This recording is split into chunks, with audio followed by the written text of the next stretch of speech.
V Ragor prihajam po gospodu Ščavničarju, ki se je upokojil. Z njim sva se tudi že večkrat srečala, nekako nameravam nadaljevati njegovo delo, brez kakšnih revolucionarnih sprememb. V teh 2 tednih, ko sem bil tu, sem spoznal organizacijo, spoznal sem ekipo sodelavcev, moram reči, da je odlična ekipa sodelavcev, se tudi zahvaljujem mojemu predhodniku, da je tako ekipo sestavil. Ekipa dela na približno 40 projektih, ki prinašajo veliko dodane vrednosti občinam Zgornje Gorenjske, občanom in tudi širše. Zdaj, prve 2 tedna sem se osredotočil na spoznavanje organizacije in teh projektov in internih procesov. V nadaljevanju zdaj sem pripravljen na neke manjše organizacijske spremembe in da se aktivno vključim v projekte, ki jih bom vodil kot direktor. So v vaše projekte vključeni tudi evropski projekti?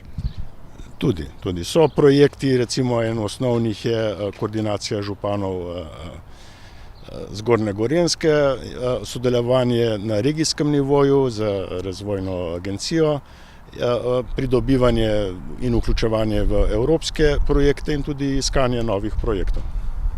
Koliko projektov zdaj ste začeli, s kolikimi projekti naj bi delali v letošnjem letu? Seveda za finančna sredstva se je verjetno treba prijaviti najprej na razpis, če so sredstva odobrena, in sodelovanje z občinami. Glejte, v teku je približno 40 projektov.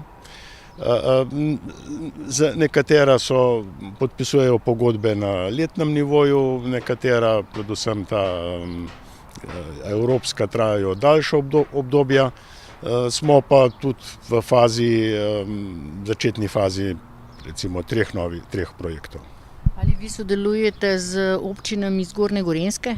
Tako je. Eden od pomembnejših projektov mene kot direktorja Ragorja bo koordinacija županov Zgornje Gorenjske, kar pomeni, da se mesečno sestanejo vsi župani, pridobimo tudi kakšne sogovornike z vodstva države, z ministrstev, da odpiramo teme, ki so najpomembnejše za župane Zgornje Gorenjske.